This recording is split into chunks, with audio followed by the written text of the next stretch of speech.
So, what if every single action you took, whether it was big or small, had a spiritual consequence that you just couldn't avoid?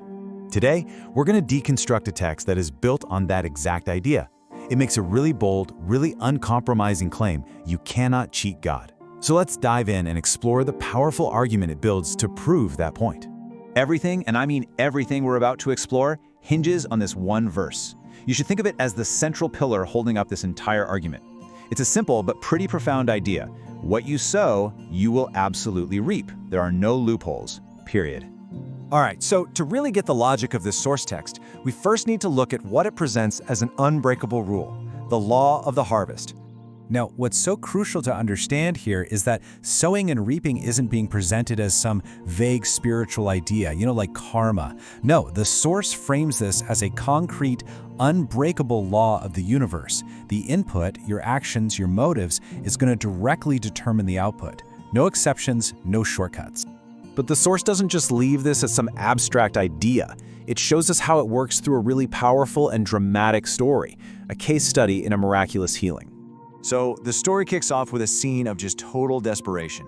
A man is brought into a church and his body is completely locked up, totally stiff. He can't move his hands, he can't even bend. He is, for all intents and purposes, like a living statue. And then the impossible happens. After a simple declaration of faith and a prayer, the source says the healing is instantaneous. It's complete. The guy who was frozen solid a minute ago is now kneeling, clapping his hands, moving around freely. It's presented as this undeniable, absolute miracle. So after his healing, the man is all in. He's super enthusiastic, attends church services regularly for about 2 weeks, but then, poof, he just stops coming. He vanishes from the community, which creates this sense of mystery, and really, it sets up the whole central conflict of the story. Well, when the church members finally find him, his reasoning is shockingly simple. He basically says, I came, I got healed, I don't need to come back. You see, in his mind, the church was a hospital, and God was kind of like a vending machine for miracles.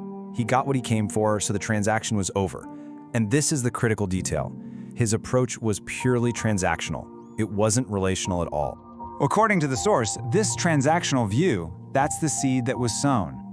And that leads us directly to the next part of the story. The sickness returns.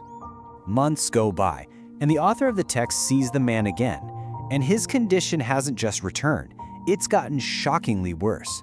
The text paints this really vivid and honestly disturbing picture.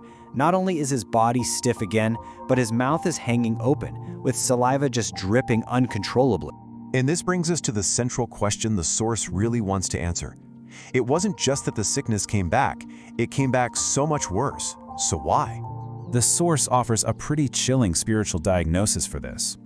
It draws on a parable about an empty house. So in this view, the miracle evicted the initial problem. But the man, he left the house of his life vacant. He didn't fill that new space with faith. So when the original negative force came back, it found an unguarded home and invited 7 more, even worse, spirits to move in with it.